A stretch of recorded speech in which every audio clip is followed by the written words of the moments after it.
Hello everyone, welcome to this video where I will be explaining how I make my regular music videos. From recording the instruments, from filming, editing, mixing, all that stuff. So have fun! I'll start off this video by giving you some general information for the people who've never recorded at home. The two things you really need are of course a laptop and something that's called an audio interface. And what this thing does, it converts a weird signal from, for instance, your bass, because the output is like a big hole and my computer doesn't have a big hole, or from a microphone. It also has this weird output that my computer doesn't have. So you'll need an audio interface for that. As you can see, here's the input for the mic and it outputs in a USB. You won't need this one in particular. There are a lot of other good audio interfaces out there, so just Google. And what you'll now need is a program for your computer or laptop to store your musical recordings and to edit them. I first started off with a program called Audacity. It's free, of course, and really easy to use. So yeah, that got me started. But now, for a couple of years, I've been using a program called Reaper. And you also don't need to pay for the program to use it. And in programs like Reaper or Pro Tools or Ableton or whichever you want to use, you can add effects to your recordings like reverb or compression or EQ or auto-tune or maybe amp simulators. Because also I always record my guitars and my bass, I record them DI, which means that I record them directly into the audio interface. So I never use an amp, I just go straight from the bass into the audio interface into the computer. And then later in the process I add some effects to make it sound better. But I'll get back on that later. But for my videos you can of course also see me play. So when I'm recording the audio into my computer, I also put down my phone and tripod to record some video of myself. And then afterwards I can synchronize the video I record with my phone together with the audio from the computer. And I do that in a video editing program called Davinci Resolve, which is also free. Now, the first step to make one of my music videos is of course to learn all the instrument parts. And everyone always asks me in the comment section like, oh, do you have the tabs or the sheet music? And the answer is always no. Because I learned every song by ear, and I know it's difficult in the beginning, because yeah, I thought it was very difficult in the beginning as well. But I've come to learn a couple tricks to learn the songs by ear, and I'm going to show you. You first need to download the song to import it in your DAW, so you can do that by either iTunes or something like that. You can just buy the song, and then it's in your DAW. And here are a couple tricks. Of course you can slow it down. I tend to use this for difficult rhythms. And the trick I use the most when I can't hear bass, because bass is sometimes it's pretty hard to hear, I put effects on it. First one EQ to filter out the top end, because the bass is always in low end. And then I pitch everything up by 12 semitones, which is 1 octave. And then another EQ. And then it sounds like this.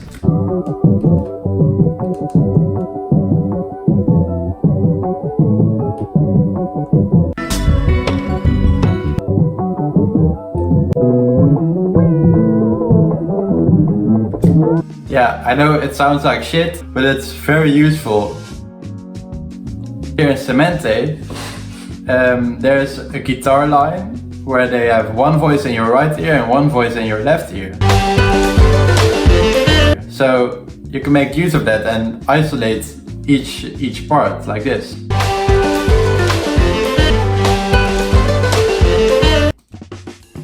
If it's possible, you should look at live performances of songs. Like for Cemente again, I had some trouble with hearing all the different voices for the melody lines. So this is how it sounds in the original. You should pay attention to the amazing flute. Like, oh, so beautiful. But it's very hard to hear what they're playing or what he is playing. So I looked at the live performance.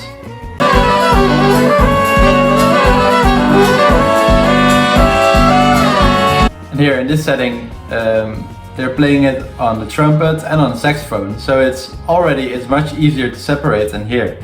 And in this case of this video, you already hear the melody way better than the rest of the band. So yeah, looking at videos of live performances is also very handy for finding out the chords, because chords are often interpreted. Maybe on a studio version you would hear this. That's a very hard chord to recognize because the notes are very clustered together. But maybe on a live version you would hear this. And in my opinion, the second one is way easier to recognize, and you can just hear it's some form of D flat major 7. And if you can pick each note, you can start to align all the puzzle pieces. And then you can know how the musicians are interpreting the music, how it was meant to be played. And now it's time for recording the video. And I really have a love-hate relationship with this part, because it takes weeks, it takes really long. Depending on how much effort I put into it. However, the reward is very high, as you can see. Wow. Well, it all starts with choosing a place where you want to record. And this can either be your bedroom, or your backyard, or another room, or even nature, like I chose for this part of the video. And I always want the video to look the best as possible.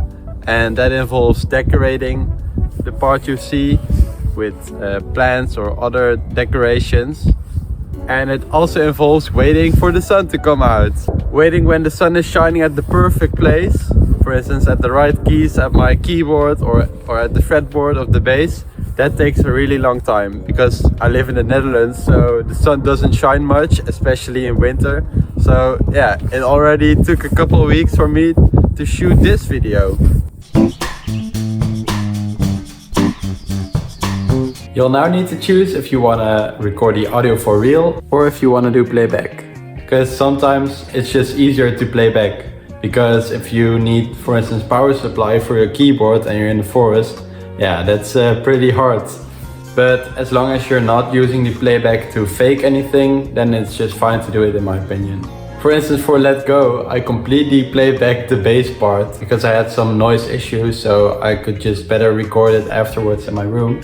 But I had completely memorized the bass line, so it was not a problem to play back it. And if I made tiny mistakes, I could just show the drums instead of that part. When it comes to recording the audio, I always record multiple takes and then select the best ones from there. And then afterwards, in editing in Reaper, then I can select the best parts of the take, and then I splice everything up. So you sometimes hear me play take 3 and sometimes take 1. And also in some takes I have some better improvisations, and sometimes the fills just don't work out, or I'm a little bit late or a little bit ahead.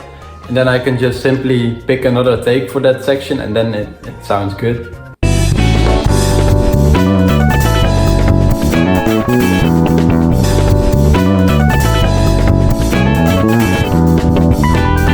And you might think this is that I'm faking everything and my videos are fake, but in my opinion it's more of a question than what do you want to achieve with your videos.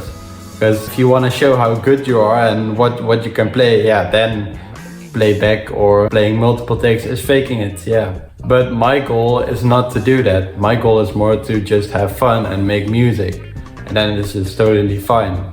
But I'm certainly not the only one who does this, like everyone does this, from Nintendo to Wolfpack.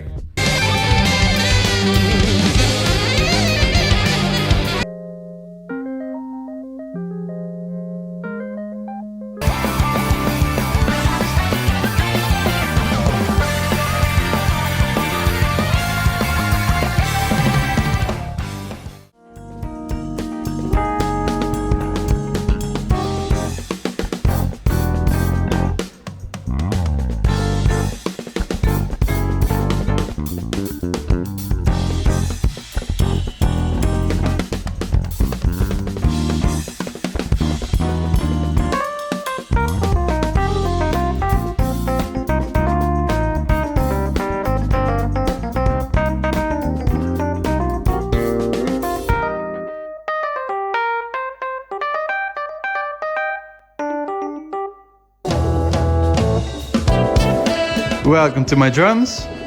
They're here in this amazing storage place, pretty near to my house, so I can play without neighbors having to suffer from my playing. So yeah, I'm super lucky and grateful to have this place. And let's get into it. The drums itself, I bought those off of the Dutch Craigslist, except for the drum heads of the bass drum and the snare drum. They're the Remo Emperor coated.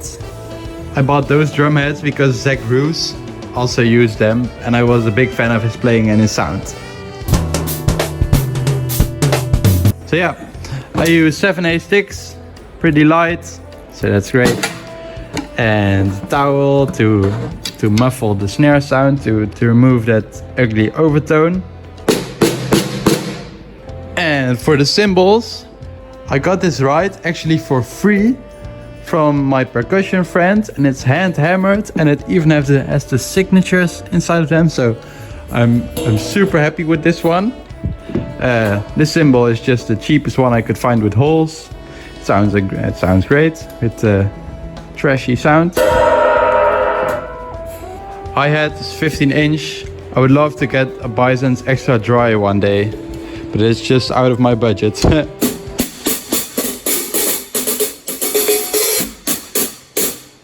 And now for the mics. I also got those for the least amount of money possible. For the overhead mics, I don't even know which brand these are, but I use the Glyn Johns method. Over the years, I've used a lot of different positions, but this one sounds the best to my ears. For the snare, I just use a close mic. Also don't know the brand. And this one is a trusty SM57. It was my first mic ever and it just worked great. And the audio interface, this one was also the cheapest one I could find. It works great, but one day I would love to get a bigger one with more inputs so I can get separate tom mics, because right now in my mixes you can never really hear the toms, which is quite sad. But yeah, this setup worked great, but it could be better. Now that all the instruments are recorded, it's time to edit and process them in a program called Reaper, to make them all sound together and make a final music track. This is called mixing, by the way. So I'm going to show you how I mix all the instruments with my project called Montera.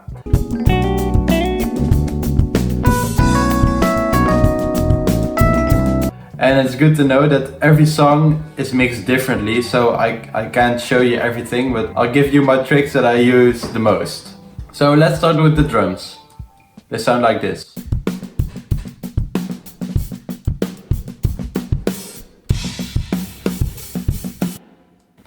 Okay, for the bass drum close mic, I sometimes put a compressor on it, but I always EQ it. And I remove a lot of 400 Hz to get rid of boxiness, so-called boxiness. And I boost some of 4000 Hz to get more of the beater sound.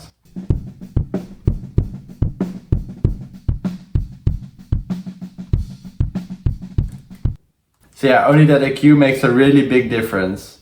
Now for the snare. For EQ I didn't do anything special to the snare, I just cut out a bit low end, because I don't want the bass drum to be in the snare track, of course. And the compression on the snare is always very important, because you want to make it as fat as possible.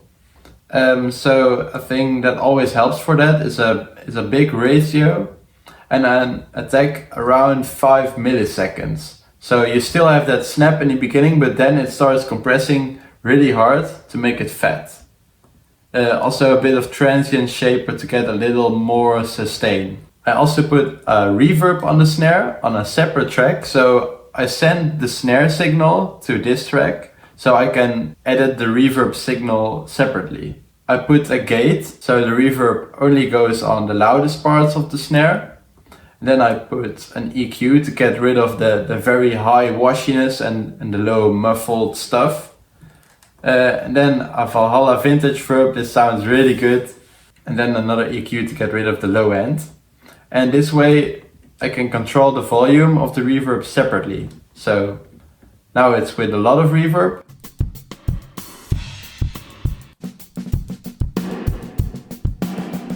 Notice that's only on the loud parts, so not on the ghost notes, and that's because of the gate.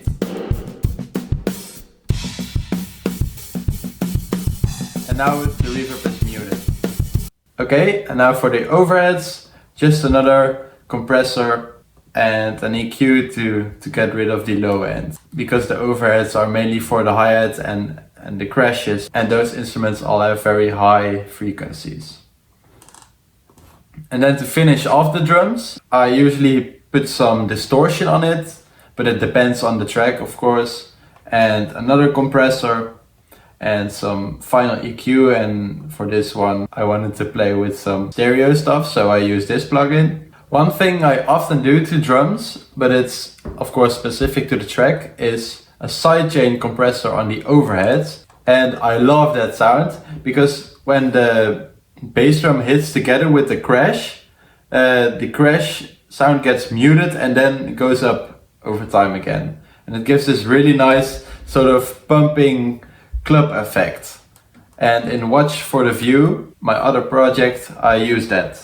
So this is with the sidechain compression.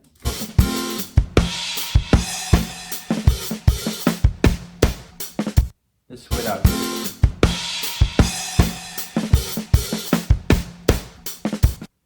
It's a subtle difference, but I'll exaggerate it so you can hear it more easily.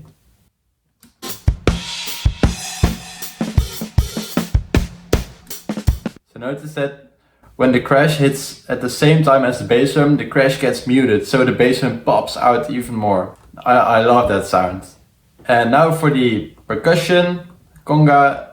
These percussion don't have any special mixing. Conga just compressor, another compressor, and EQ to get rid of ugly tones. Without EQ, with EQ.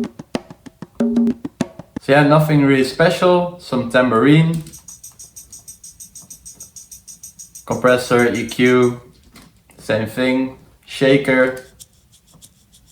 Wow, compressor and EQ. And now for the bass. It might seem ironic, but I always cut out the bass parts out of the bass.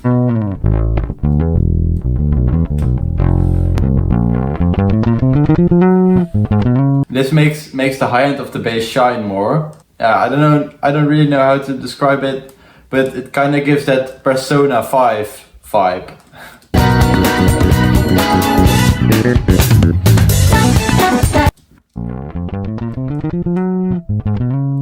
Otherwise it just gets so low in the mix because the actual bass tones are way more dominant. So I always cut out a lot of bass from the bass, and I really like the sound.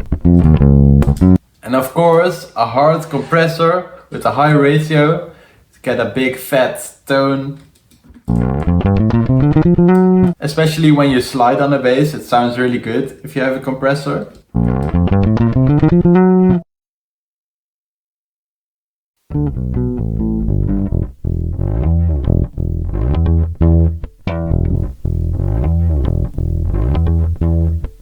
And this is just recorded DI, no amp simulators. I just really like how the bass sounds DI. And then for the slap bass, I always cut it out and put it on a separate track, so I can alter the compressor settings and have a different EQ. For the chords, Rhodes are my main instrument. Sometimes I put these Rhodes in an amp simulator, but this time I didn't. Mainly I boost the high end a lot and I cut the low end because the Rhodes sounds are very warm and they just disappear in the mix. Especially for Montera, because I played a lot of lead stuff on it, so I absolutely didn't want the Rhodes to get lost in the mix. So another compressor on the Rhodes, and this is without EQ. This is with. The Rhodes kind of sound better without the EQ on their own, but in the total mix it sounds way better with that pingy high end. So yeah. And now for the lead guitar.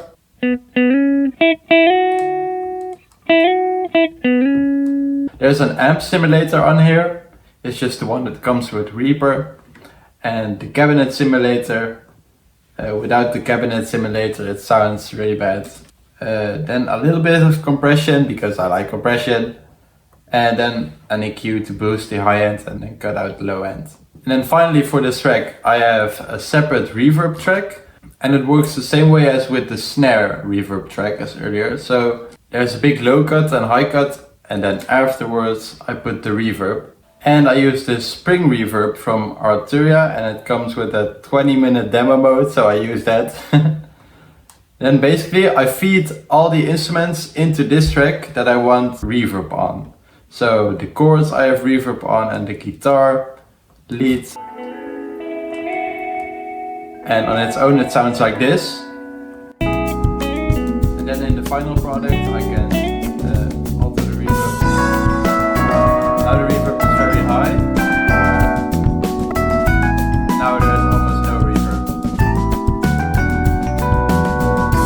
But yeah, for the mixing everything basically comes down to good compression and good EQ. And then sometimes some additive effects.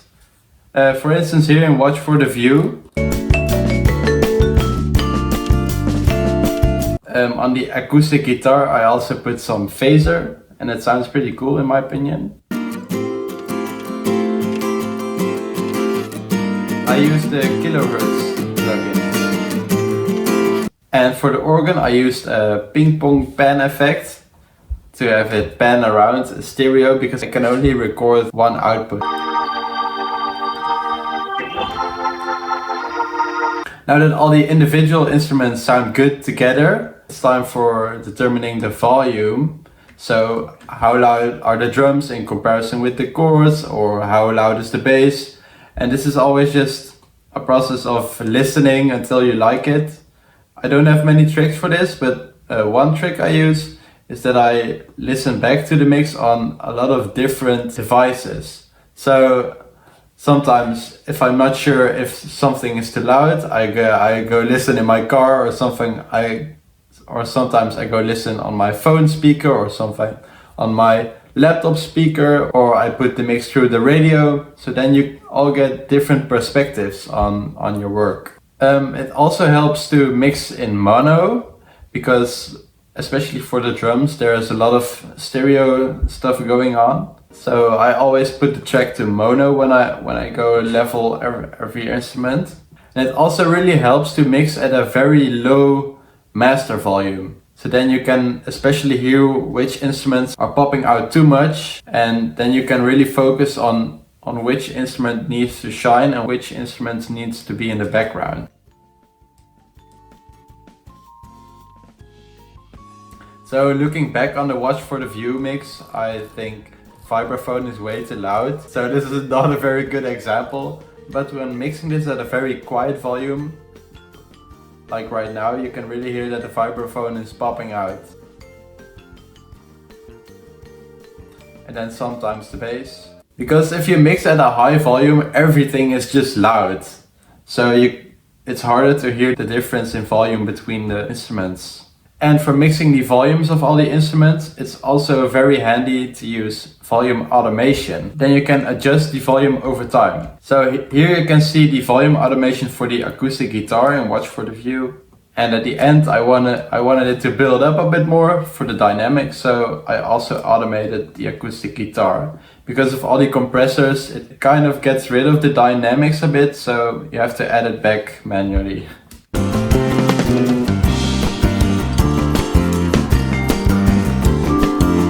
Another important aspect of mixing is panning the instruments. So which instruments are going to your left ear or which instruments are going to in the right ear. So for this, I never do anything too crazy, but I always like to match the video. For Cemente, for instance, in the beginning, the left snare, I pan it to the left, and the right snare, I pan it to the right. And I also did this for Piranha Plant Cove. So the guitar you see on the right is also in your right ear, and the guitar you see on the left is also in your left ear. There are also a couple obvious things for panning. So the overheads, you have a left overhead and the right overhead. Sometimes I put the shaker in my right ear because of the overheads. The hi-hat is at the left side of the ear, so it compensates a bit. Bass is always in the middle, of course. And for semantic, I also penned the melody. The melody has a low piano and a high piano octave.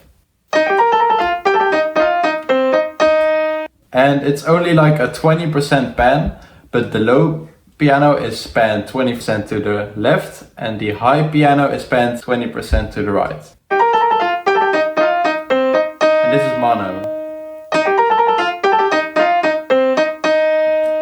It's just a slight difference, but it makes it sound a bit better. Now, a couple last things left. One very important thing is that you need to check for phasing issues. And what that means is that the audio waves, that they will cancel each other out, becoming net zero. If one overhead mic, for instance, is over here and one overhead mic is here, and the sound travels to the mics, but because audio travels at a certain speed, they get to the mic at different times, so that creates weird sounds, and I demonstrated here with the Rhodes. So this is what you want. You want the audio values, you want the graphs, you want them to add up together. If they're in reverse, you can click this little phase button to reverse the phase. Another important tip for mixing is that you can't fix a bad performance. Because if you play guitar, for instance, and you have a very bad tone, you can't fix much. You can try to fix some, for instance, timing mistakes or try to spice up the sound, but it's always the best for the chord to be good. And the last tip is for people who are just starting out or are already advanced. Don't be too hard on yourself. Because if you look at other people on social media, there will always be people that sound better than you or play better or whatever. You know, I used to suck as well. Here, listen to these examples.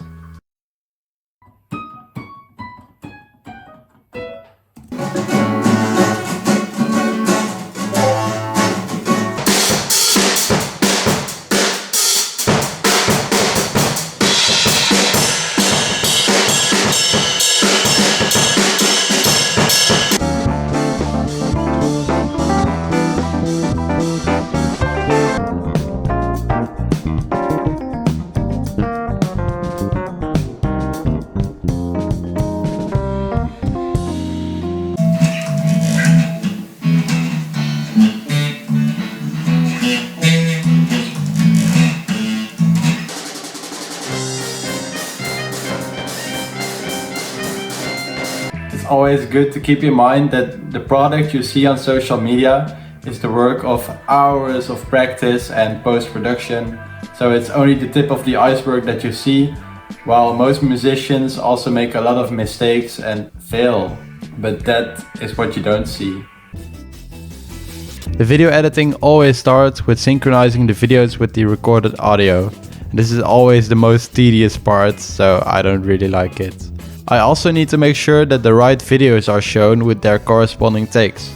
Because for instance, if you're hearing take 1 of the drums during a certain section of the song while I'm showing take 2 of the drums, the details will not line up properly, since I play every single take a little bit differently, and of course the improvised parts are different as well.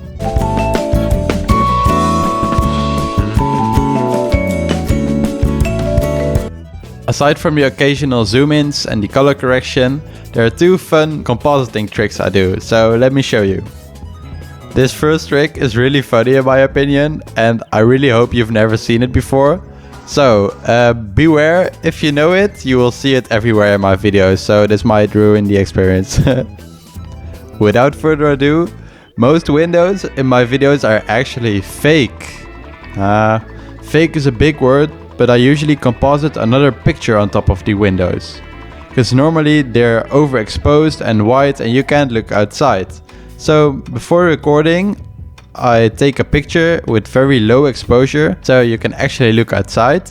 And afterwards I crop that part out, feather the edges a bit, and then paste it on top of the original video. And the result looks way better in my opinion. Second trick is of course where I clone myself. And everyone always seems so amazed when they see me do this, but it's actually really simple. You can just record yourself as many times as you want, But it's very important that the camera movement is exactly the same in all videos, and the lighting is also exactly the same. I always record on a tripod anyway, so I don't need to worry about camera movement. But for the lighting, I of course need to be aware about clouds coming in front of the sun and going away. And if you don't want to make it hard for yourself, you need to be sure that all movements in all clips never overlap. Now you can just cut in between yourself and feather the edge a bit so you don't see that hard line.